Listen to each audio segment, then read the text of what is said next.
There has not been a day in the past 55 years where I haven't thought about Vietnam. The ghost of war, the war itself, people we lost, the people the Vietnamese lost. While the Americans were sitting there eating candy that they got sent from home, there were eyes on them from up on the hill.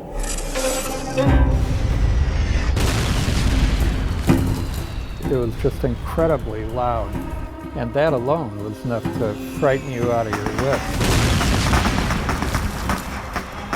The whole night was very traumatic. We were surrounded by North Vietnamese soldiers everywhere, everywhere. I was kind of numbed, and I tried not to think about what we were doing. Mass grave was dug, so we just had a hole dug, and we pushed them over in the hole.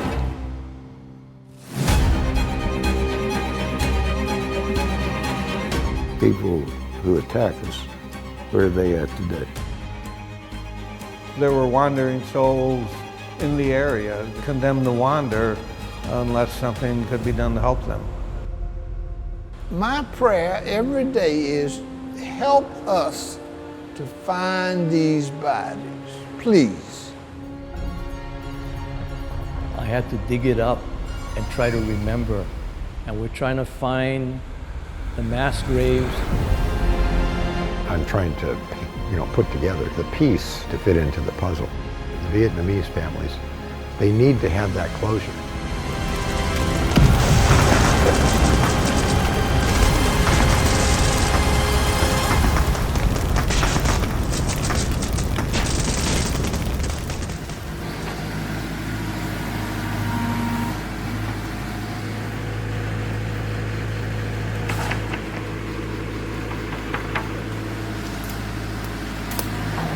More than 50 years ago, we buried bodies in a mass grave. And now today, 55 years later, we are trying to uncover the site of the mass grave.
Trong mùa khô thứ hai sau khi Mỹ đổ vào cảng Quy Nhơn, thì lực lượng chủ yếu là sư đoàn kỵ binh bay của Hoa Kỳ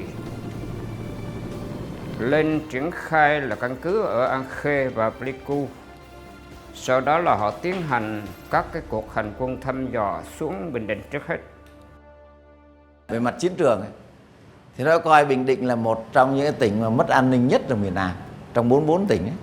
Thế bây giờ là mình đánh được cái thằng này là mình trị vào cái đầu của nó, đầu não của nó. Bộ đội chủ lực của mình hồi đó ở trên núi khó khăn, đói kém ấy. Điếu thuốc ngắt 2 chén cơm xẻ nửa, nhưng mà tôi nói không có cơm mà xẻ nửa nữa cơ. Có thuốc đâu mà ngắt 2.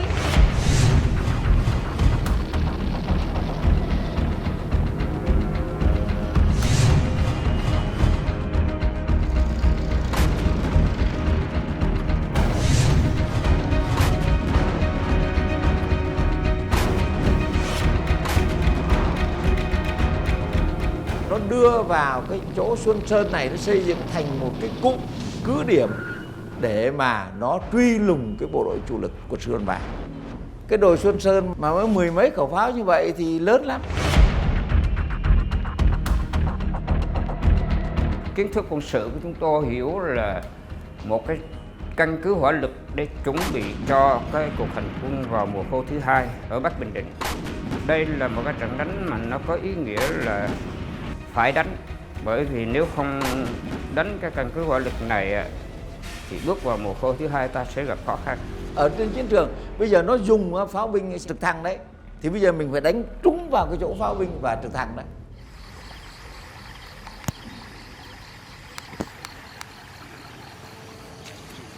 When we landed on LZ Bird, from an aerial view, we could see the river protected us from any attacks. It was in the rainy season of the year, so the river elevation was much higher. We didn't think we would be attacked from any element coming across the river.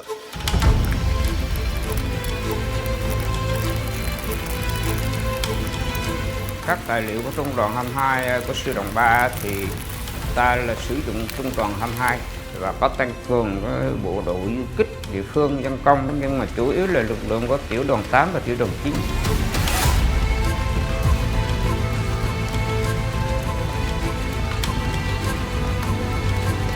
Hành quân mấy ngày liền thì hành quân đến một cái khu suối cạn mà rất gần địch. Thế khi chúng tôi hành quân đến thì tỏa ra bao vây một cái nửa ở bên ngoài cái nửa cái đồi Xuân Sơn.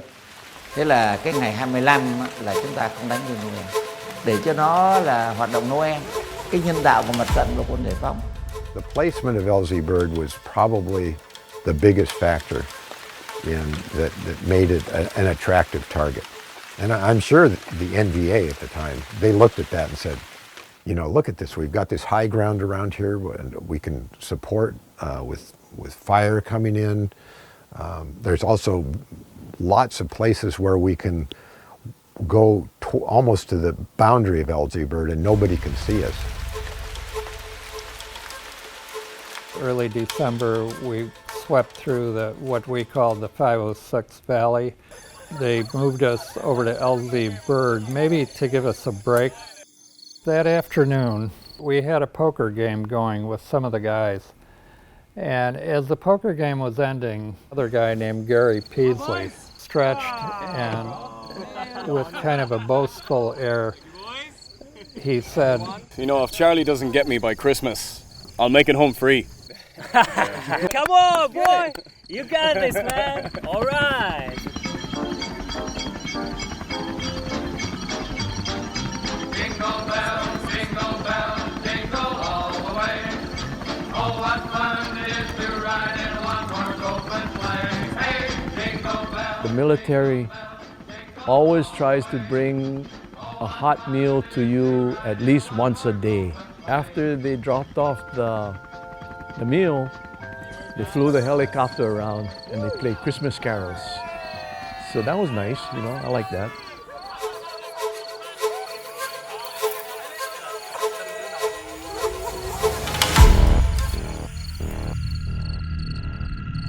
right before the battle started.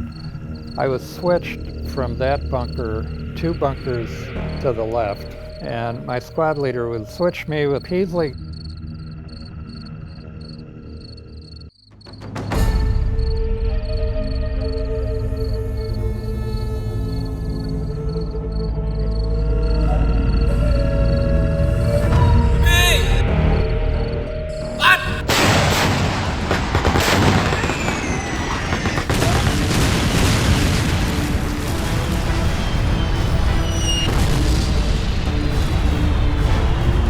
Nửa đêm về sáng vào khoảng 12:30 bắt đầu đánh. Tức là hết cái thời điểm mà ta đã ngừng bắn. Thì trên sơ đồ tác chiến thì rất rõ, tiểu đoàn 8 thì đánh hướng đông bắc là hướng chủ yếu, còn tiểu đoàn 9 là đánh cái hướng đông đánh lên. It was my turn to sleep when we got hit.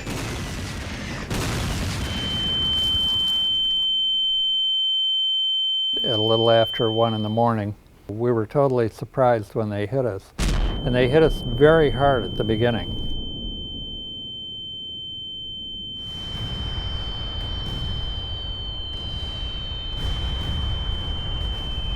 The initial attack was just tremendous. It was the loudest thing I've ever heard in my life.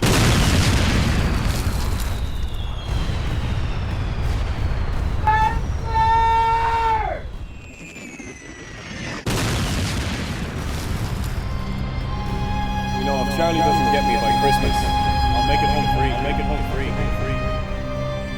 Peasley was hit was a rocket right in the middle of the chest, which basically vaporized him. If that switch hadn't happened, I probably wouldn't be sitting here today. And I always wondered why him and not me.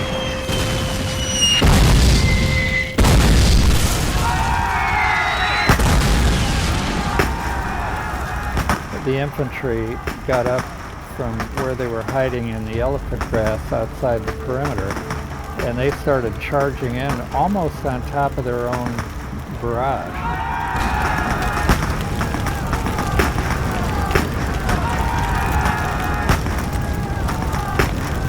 Trận đánh này thì ta đánh bằng cái chiến thuật tức là cường tập bộ binh, tức là dùng hỏa lực áp chế ban đầu và bộ binh nó là mở đầu là tiến công. Đây là một cái trận đánh có rất nhiều kinh nghiệm đánh tiêu diệt gọn cỡ đại đội Mỹ, lấy ít đánh nhiều. To this day, I remember, I can distinctly see white rounds, tracer rounds coming right toward us. Trận đánh đêm đó về mặt chiến thuật phải nói là địch bất ngờ. Khi mà hỏa lực, nếu mà mình trùm lên cái đồn của nó là mình khoảng hơn nửa tiếng là ta làm xong chủ xong trận địa.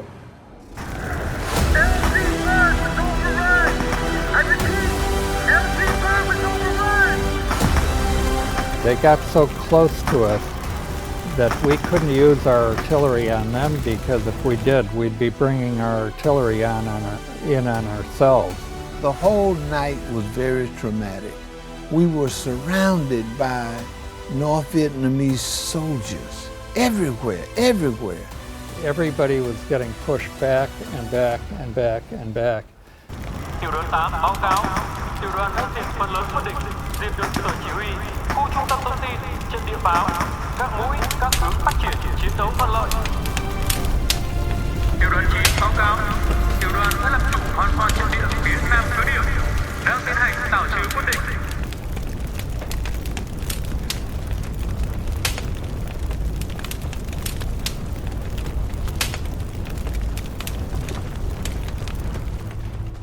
That night it was terrible because rockets, mortars, everything was going crazy. I mean crazy. I really didn't know whether I was going to live through that or not.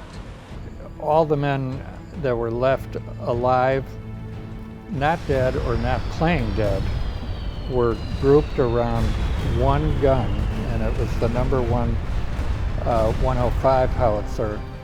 Finally, the artillery guys leveled the barrel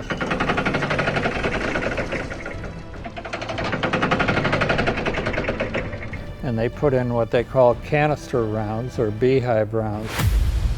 The Army had developed something called the beehive round, which was a type of cannon round that could be used in howitzers and cannon that was specifically designed as a last chance weapon to break up massed infantry attacks.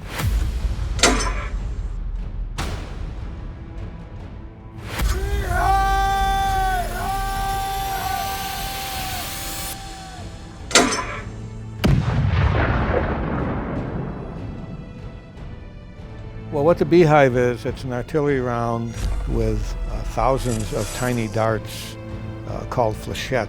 And when the round is fired, it obviously did a lot of damage because it was very effective at stopping the attack at that point. I'd say partially it was just lucky for the U.S. Army that they had those beehive rounds there, because I think without the beehive rounds, LZ Bird would have been just completely overrun.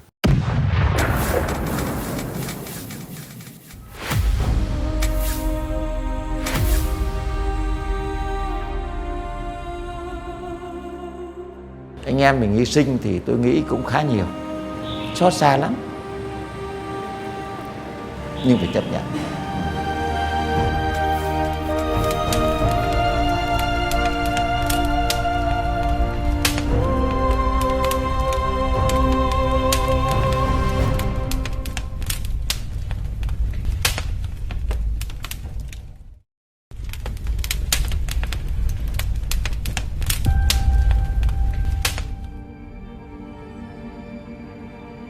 The next day, my ears were ringing very, very loudly, and I've never been able to hear right since.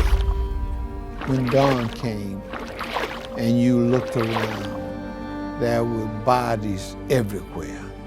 I mean, everywhere. I cried. I cried because I didn't understand why so many had to lose their life at one time. The battlefield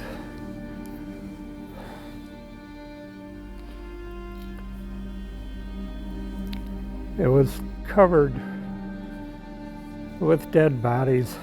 It's one of the saddest things I've ever seen in my life.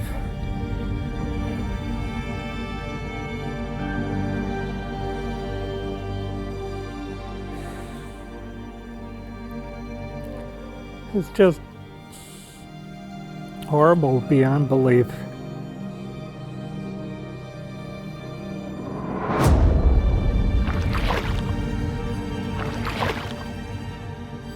The Army had lost all radio contact with LZ Bird and did not know what was happening there.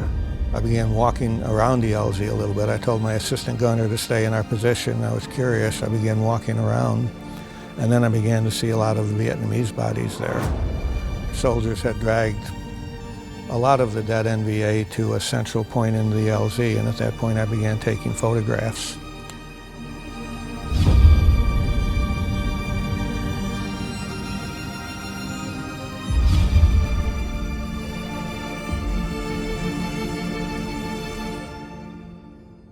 We moved the North Vietnamese soldiers over to another location where a mass grave was dug.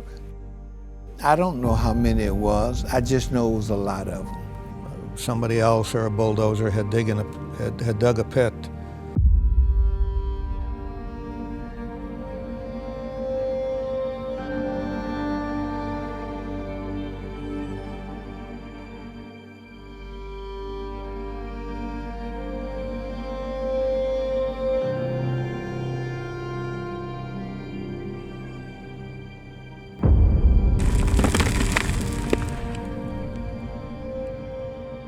It was like your worst nightmare coming alive. It didn't look real. But it was. And for an 18-year-old kid to see stuff like that, it's not good, you know, psychologically. It's never left me. It, you know,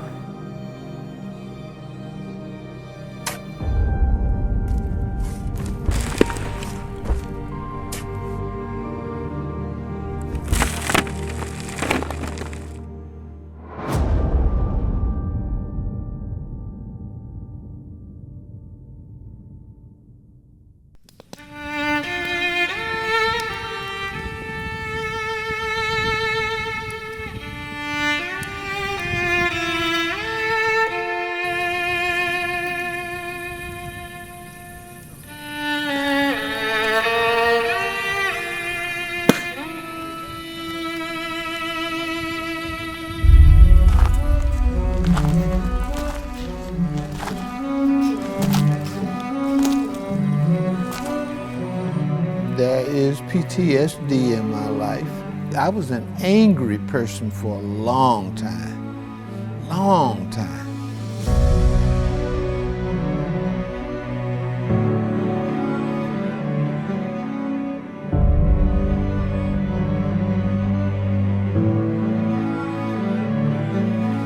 My emotions at that time were, I think, pretty much anger, bitterness, and depression. I just could not experience happiness. If I'd go in with friends, I'd get very, very nervous if it was crowded. I wouldn't want to be there. I'd think, these people are crazy. Somebody could throw a grenade in here and we'll all be dead. And I just couldn't stop thinking things like that wherever I went. It was difficult to know he was in a lot of pain, but also difficult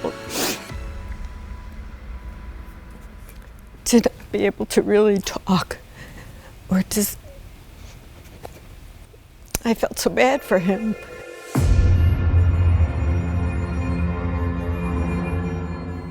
After the war, I drank and did drugs and everything else to try and forget it, and I could never forget it.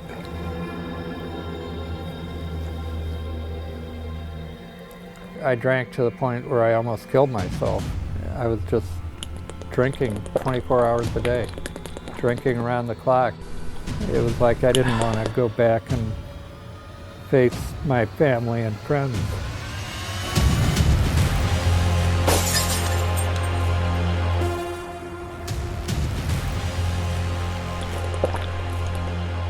I ended up getting divorced after 9 years of marriage, and I had 3 kids at that time. And after my divorce, I kind of abandoned them to the care of my ex-wife. And I'm not as close to my kids today as I would like to be, but on some level, I think they understand what I went through, and I just hope they can forgive me. I was a mess.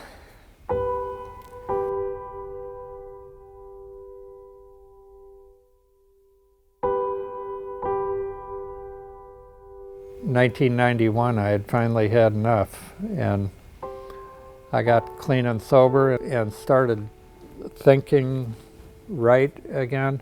Buddhism helped me a lot after that point. I used the statue as like a little shrine in front of which to meditate. I also started writing about the Vietnam War, just opening up about it and kind of facing my demons.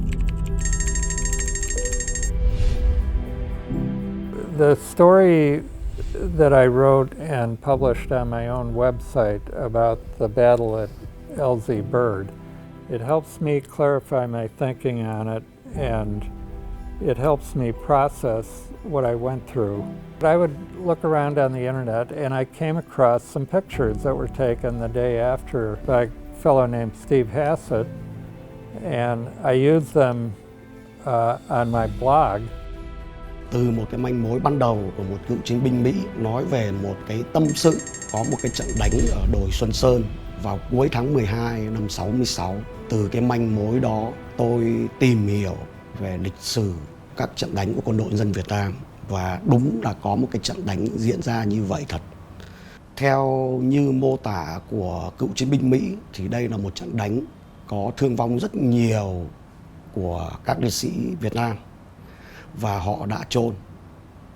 Từ cái thông tin ban đầu đó thì tôi đã kết nối với cả bác Đặng Hà Thụy, là một cái người cựu chiến binh nhiều năm gắn bó với việc tìm kiếm liệt sĩ ở đất Bình Định. Xuất phát từ cái trang mạng mà Nguyễn Xuân Thắng chuyển cho tôi trên Facebook đọc với nhau, thì tin đầu tiên là của Matterson, thì gửi 2 cái hình của Stephen Hassett. Matterson chỉ nói là cái sườn phía tây nam của trận địa, 2/3 trận địa nhích xuống phía tây, chứ còn không có nói rõ cái vị trí.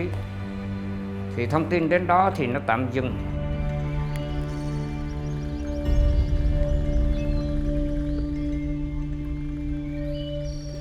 Tôi phải lên trận địa, tôi đối chiếu cái đồi Xuân Sơn, cái dáng đồi. Họ chụp vào cái cảnh bộ đội ta nằm dưới chân đồi phía nam. Cái dáng đồi nó có đúng là cái đồi Xuân Sơn 188 m cao điểm không? Nếu nó lệch đi thì tôi không tin cái thông tin này, bởi vì cho rằng người ta minh họa nha. Nhưng mà cái này là nó sự thật. Tôi đi nhiều lần mà lên tôi phải quay đi nhiều hướng để mà xem lại cái dáng đồi họ quay, và 2 cái tấm hình mà tôi đã ghép lại đó là hai nửa cái quả đồi phía đông và phía tây là ghép lại thành một quả đồi Xuân Sơn nguyên, đó là cái cánh bộ đội ta nằm rải dài trên cái trận địa này. Thì tôi lập hồ sơ, tôi dịch tất cả các văn bản đó, tôi báo cáo cho Bộ Sự tỉnh, thì cùng tôi là đi ra đó khảo sát là 4-5 lần. Nó có từ xưa đối chiếu cái cảnh của cái đồi Xuân Sơn, cái hình này có đúng là cái đồi này không? Nhưng mà cháu thấy là đúng đấy, vì cái hình ảnh cái dáng đồi sợ là người ta lấy một cái hình ở đâu người ta minh họa. Thì đối chiếu cái đồi này thì cái cảnh này trận địa pháo nó đây, cảnh anh em mình hy sinh là chính là cái này đây. Nếu mà tính tổng diện tích của cái trận địa này khoảng 5 hecta. Thế đấy, nó rộng như thế làm sao mà mình thì làm sao mình đào được. Thì đấy bây giờ cháu mới nói là bây giờ mình phải kết nối với các cái cựu binh bên kia để người ta. Thì mình chỉ làm được cái việc khảo sát ban đầu là khoanh vùng và định hướng. Xác định đây là chính xác là đồi Xuân Sơn này. Người ta biết thì người ta mới cung cấp và cái tọa độ cho nó gần lại, nó nhỏ gọn lại thì chú cháu mình mới tìm được. Chứ còn không thế này thì cháu thấy khó khăn lắm. Hầu hết được cái trung đoàn này là lính miền Bắc vào Nam từ năm 65. Xa quê hương xứ sở mà chiến đấu trên đất giải phóng cho quê hương mình suốt 10 năm. Cái lần này mà không làm thì coi như là bỏ hẳn cho suốt đời, là hầu như không có ai nhắc tới nữa. Tôi nói với Bộ Chuyên sự tỉnh là tôi nói là giá nào cũng phải làm, không thể bỏ được.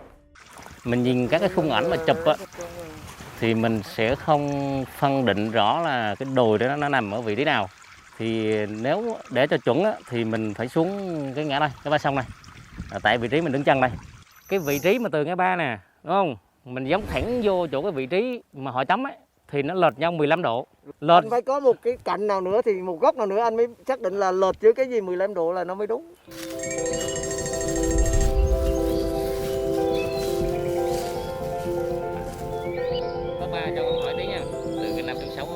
Mình đã tổ chức đi tìm hơn 10 lần rồi, và tính ra là khoảng cỡ 5 đến 7 năm rồi. Nhưng mà đến thời điểm này thì vẫn chưa tìm ra. Cái đồi Xuân Sơn bao la rất là rộng, cái việc khoanh vùng cực kỳ khó khăn. Có một vài ý kiến là muốn bàn lùi nhưng mà chưa dám đề xuất là lùi. Đấy, thế này thì nó mênh mông lắm, không biết chỗ nào mà tìm đâu. Thầu cứu này thì chắc là tiêu rồi. Từ trước tới nay thì cái việc tìm kiếm các mộ liệt sĩ Việt Nam thì chủ yếu là dựa vào các nhân chứng là các cựu chiến binh mai táng đồng đội, sau nữa là đồng bào chứng kiến, chia sẻ thông tin. Nhưng cái mảng thông tin mà từ phía các cựu chiến binh Mỹ thì chúng ta nhận được rất ít, và trong cái trường hợp thu thập được nó vẫn còn cần phải rất nhiều cái thứ nữa để xác định được vị trí các cái ngôi mộ.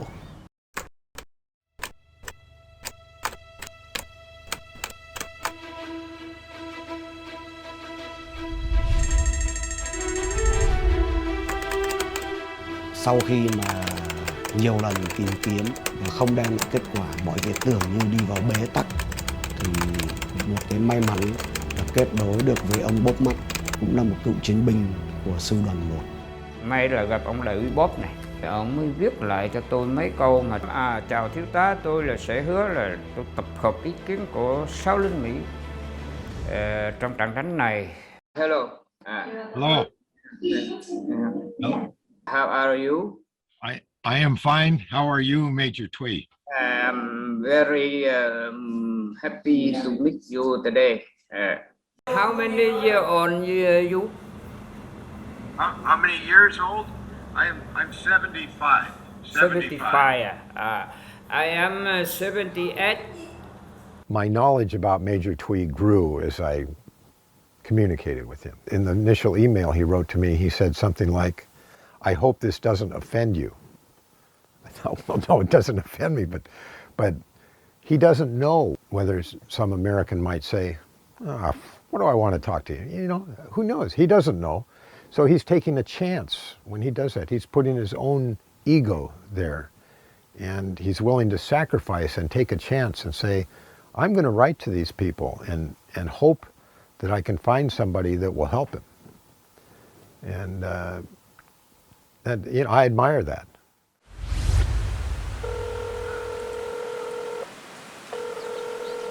Hello?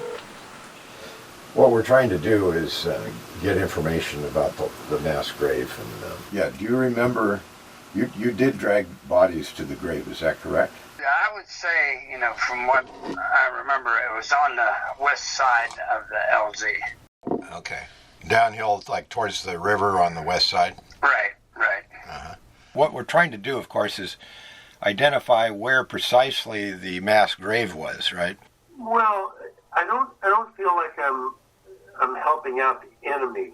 I understand on an emotional level.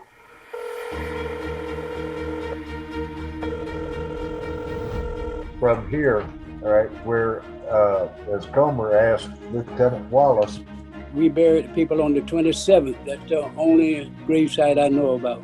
And it was kind of down to the left. It was generally in that area.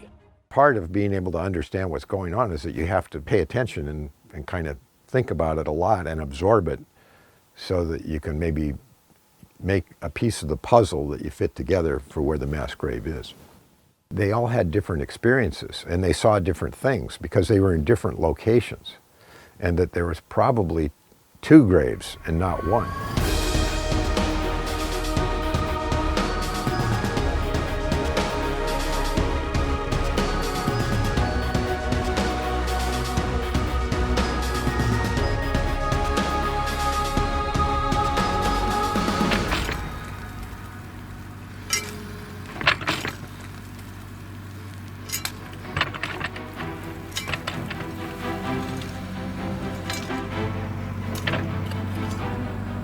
Cái lớp trên á, thì mình làm rất là mỏng, rất là nhẹ. Mình múc xuống, mình đụng cái di vật thì mình dừng lại, mình làm bằng tay. Qua ngày thứ nhất làm á, thì không phát hiện gì.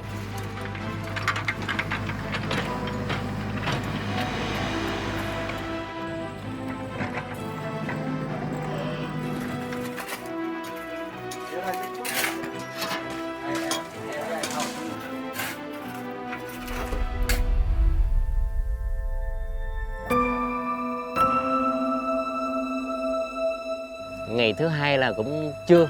Hai ngày đầu rất là buồn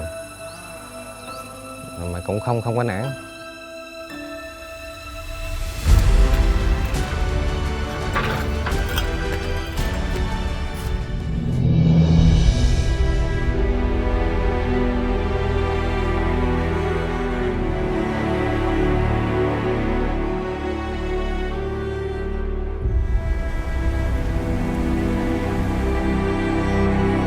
Đến ngày thứ 3 thì phát hiện được một chiếc dép cao su đúc. Lấy chiếc dép cao su lên thì chúng tôi xác định đây là đúng chiếc dép cao su của bộ đội ta. Bắt đầu chúng tôi mở rộng địa bàn ra.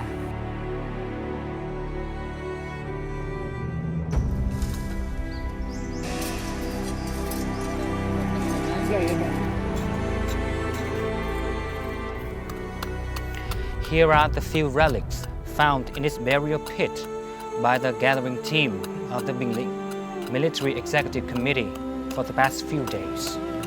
We can see purse, comb, belt, pen, sandals, and also the remnant of the mothers that have been lying here for the past 56 years.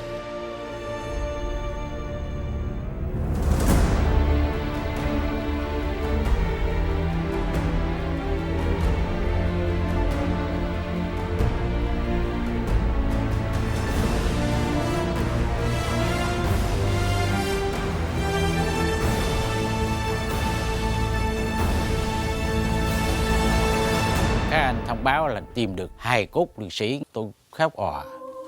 Khi mà tôi gọi cháu tôi mới lên, tôi nói không đợi lâu, gây lên xúc động, nhớ về người anh mình. Tuy rằng đến 56 năm tới giờ tôi vẫn còn cái niềm dây dứt. Tôi còn nhớ như in ngày mùng 10 tháng 1 âm lịch 3 giờ chiều. Tôi còn nhớ hình ảnh chiếc dù hoa quàng trên ba lô. Tạm biệt em. Không ngờ đấy là một ngày cuối cùng anh em phải chia tay vĩnh viễn.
khi mà anh tôi mất á, mẹ tôi khóc đến mức độ là mù mắt.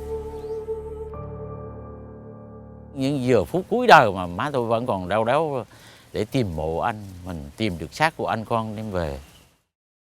Chiến tranh làm cho con người ta rất là đau xót.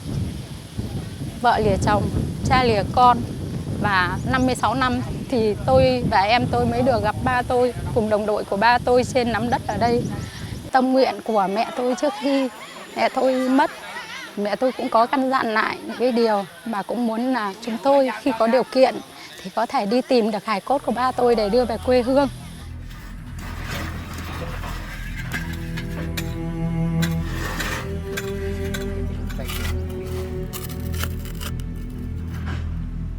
Xương của người nằm ở thường thường là có màu trắng, lâu là nó có thành nó thấm đất, nó ngã cái màu đen, nó trắng đen, nó là mình nhìn biết chỗ đó nó déo là mình biết liền là nằm cái thế người nằm đó là nó theo quái, nằm cái luồng nó đi theo luồng, làm rất là nhẹ nhàng. Bộ phận nào là sẽ còn tồn tại lâu nhất ạ? Thường thường là ống chân, răng là còn bền, cái hướng nào còn răng là lấy hướng đầu.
When I see the families crying, it kind of chokes me up too, you know. I want to help the families bring closure to their lives, and that in turn will help me in some way, knowing that we did something good after all of this bad stuff that we did.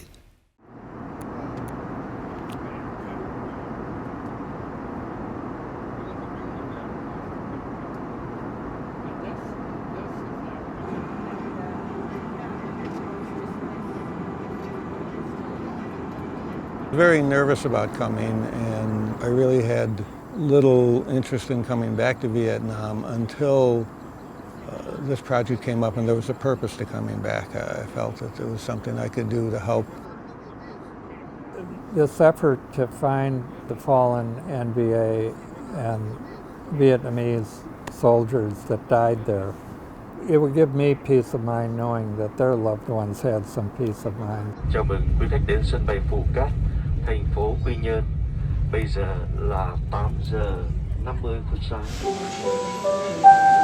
mời những hành khách cuối cùng trên chuyến bay 5. You Matterson? Yes. Okay. It's good to meet you. Matterson, how are you? Good. Major Phie? Yeah, this is Major Phie. Major Phie. Mr. Kin. Ken, Ken Low. Xin chào. Steve, Hello. yeah, yeah.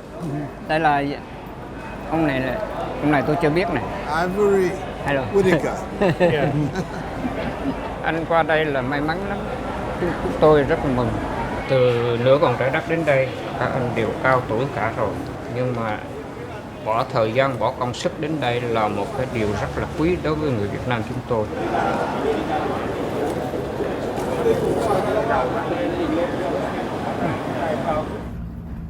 Tiếc là lần này không có đại úy Bob. Yeah. Mới đây trên Facebook hình như anh cũng có vào trang của tôi. Yeah. Trước đây chúng ta là hai chiến tướng trên chiến trường, bởi vì đó là vì do lịch sử thôi. Most of us were very young and very politically naive, so we had no idea why we were over there fighting, except we were told communism is bad and democracy is good. You know, that was about it. So you guys had something to fight for. We just tried to stay alive and to make it through our year.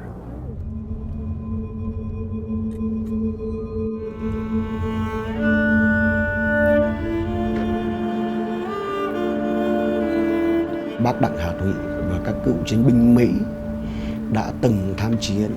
Cả đoàn chúng tôi cùng đi chung trên một chuyến xe đi từ sân bay Phù Cát về thẳng đến trên đồi Xuân Sơn, nơi đã diễn ra cái trận đánh hơn nửa thế kỷ trước.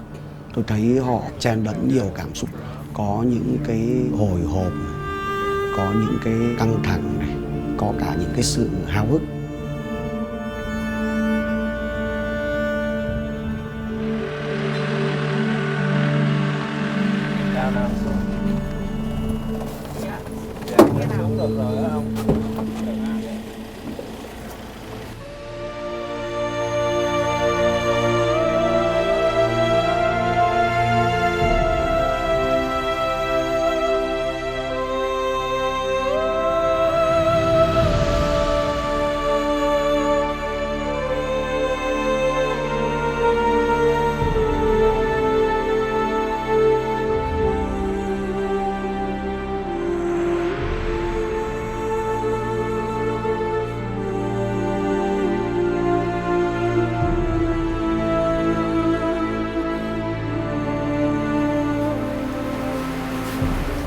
Can you explain why you feel sad? Well, both the personal memories and the memories of the families here that went so long without knowing where their relatives were, what happened to them, where they died, and then now this is being rectified. I'm honored to have been asked to come and help in this venture. It's very difficult right now because it's bringing back memories. It helps us with closure as well as it helps the families of those that were perished here with closure. Like I always say, we did what we had to do, and the Vietnamese did what they had to do. It's very moving to be here. And it's been a long time coming. It's 56 years. So thank you for inviting me here. This one night of my life has pretty much defined my whole adult life afterwards. And it's very sad to be here where all this death and dying took place. But it's also wonderful that we can work together as friends. Try and put closure on it for the Vietnamese people and for the friends that I lost here and that we all lost.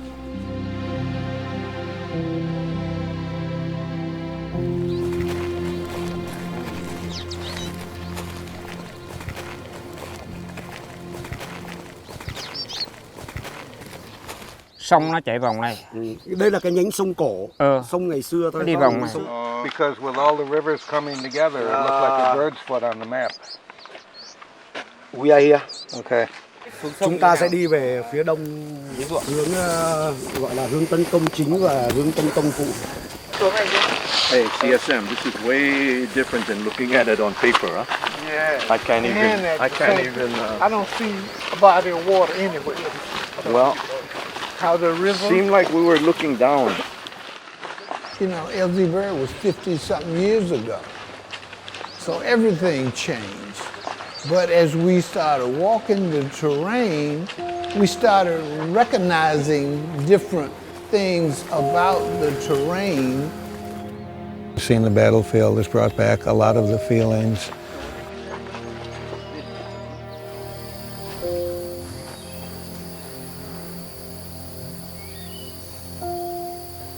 Yeah, from here you get a better idea of the hill itself. Thì bây giờ để xác định cái hướng hô chôn thế nào á, thì mình sẽ đặt cái vấn đề là mình hỏi các bác ấy là từ cái hình này thì cái xác bị kéo về hướng nào để mình biết được cái ngôi mộ lớn ở đâu. Xác định cái hố đây là cái hố mà ngoài trận địa này. Okay. Hố đây là cái hố mà máy ủi đào này. This is not exactly the way it was. So this is not correct. It should be a little higher up. Now Steve said he went straight through here. But I remember going around this way because there was like a road around the perimeter that the mules used. A possible position here, right at the perimeter, but that doesn't make any sense. There could have been other people taking bodies from this group down this way. We don't know. Các cái thông tin nó lại mâu thuẫn với nhau. Có người thì mô tả cái câu chuyện ở bên phải, có người thì mô tả cái câu chuyện ở bên trái. Có người thì mô tả là cái chuyện là chứng kiến trực thăng cẩu đến một cái máy ủi đào rãnh để chôn các liệt sĩ Việt Nam. Có người thì hoàn toàn không biết gì về cái máy ủi. Lúc đấy thì chúng tôi phải đối diện với cả một mớ bùng nhùng. Very hard to know exactly where things were. I mean, you could take the whole area and dig up acres and acres and see what you find, but we just don't have the technology or the resources right now to do it. Everybody has their own memories, so there's a lot of conflicts and stuff like that going on at the same time. We just have to make educated guesses now.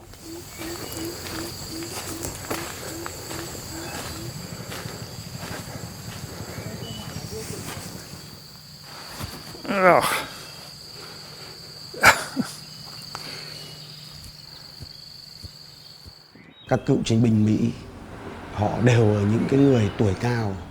Mùa hè ở miền Trung nóng, nhưng mà họ vẫn nỗ lực tỉ mỉ, họ đi, họ tìm từng cái dấu vết ở trên mặt đất để họ xác định được, giúp chúng ta. It's pressure, but it's necessary pressure. Let us use all the available resources to come to a good decision on where we should be looking.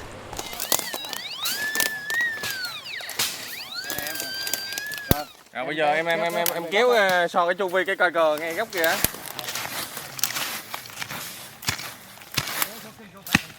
Cái quá trình mà khai quật ấy, nhiều khi chỉ còn cách vài cm.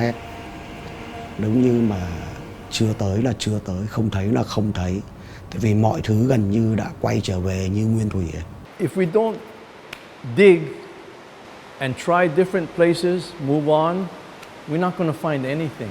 Maybe the first dig we'll find something. And what we recommend, maybe the next dig we'll get a little bit. What is motivating me this week to keep going is the fact that I know our time here is limited and that we need to do as much as we can while we're here. I feel it's my obligation, and I'm also a strong believer in the purpose of this effort. I think going to meet the family members of the soldiers who died here was part of the trip that I was most nervous and apprehensive about.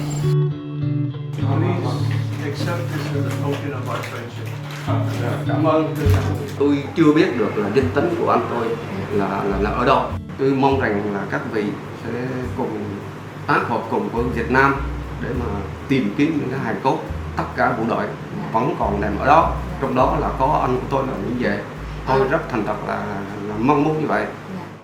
When we met Mr. Lamb, I mean, not only did he have one brother who died here, he had another brother who died, and he doesn't even know where or when that brother died. As a child, American soldiers forced him out of the valley where he lived. We burned the villages there. We sprayed Agent Orange on the crops. If there's anybody who I think would have a reason to hate the Americans and to resent our presence here, it would be individuals like that. But the graciousness and the kindness in which he greeted us, to me that was probably the most heartwarming part of the visit.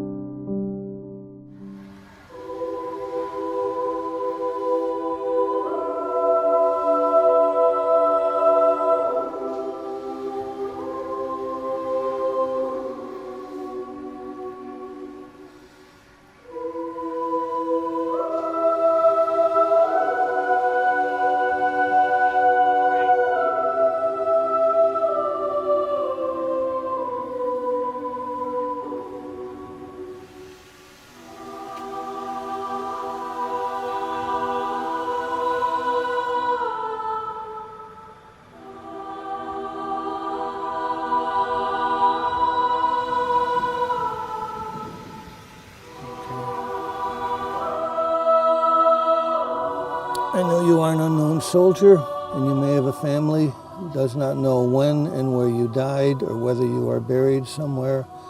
I hope at some point you and your family can find peace.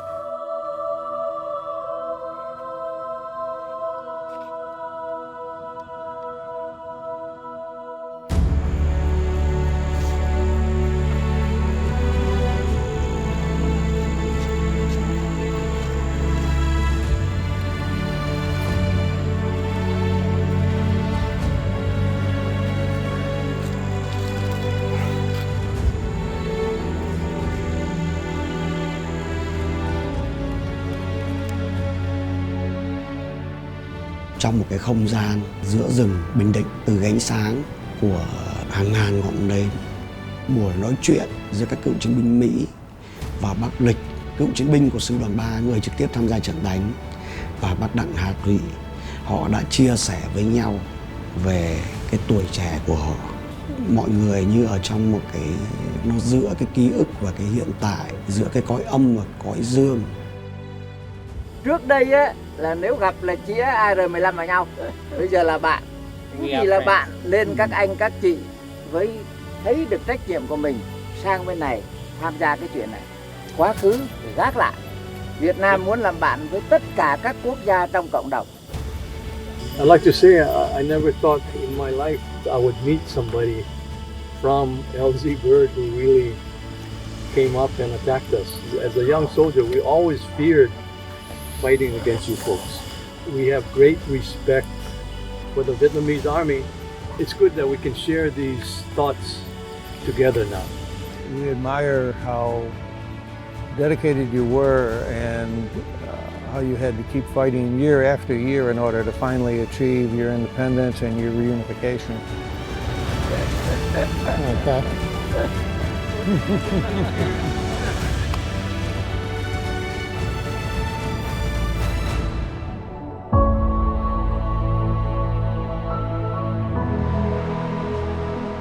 Sâu chuỗi cả cái việc tìm kiếm ở Xuân Sơn, có những lúc nó như là bế tắc, nhưng mà rồi lại một cái cơ duyên, một cái may mắn nào đó lại gặp được những cái nhân chứng, những cái người chỉ đường. Cái cỗ máy nó lại tiếp tục vận hành, đã có cái kết quả là tìm thấy. Và nó là gì? Nó là cái sự tổng hợp của rất là nhiều thứ, từ thông tin của nhân chứng, từ nỗ lực của các cái đội tìm kiếm, từ từng cái cá nhân tham gia. Và nếu như mà nó thiếu một cái mắt xích trong đó thì có thể là sẽ không bao giờ có được cái kết quả như chúng ta đã biết. Các cái mảnh thông tin, mảnh ký ức nó rất là mơ hồ và nó diễn ra quá lâu rồi. Chúng ta phải chắp nối được những cái điều đó để chúng ta đưa các liệt sĩ trở về. To really find graves, at least 50% is the veterans' memories. But if you don't have those memories, that's it. you're going to be stymied. And we have to tap the brains of other veterans that I know are out there. I know they're out there. If they understood all that was going on, they'd be on the phone right away and say, oh, you know, I can help, I can help. When I found out about LZ Bird, I thought, this is fantastic. This is really today. This is not talking about just history and what happened in the past. This is a completion of history.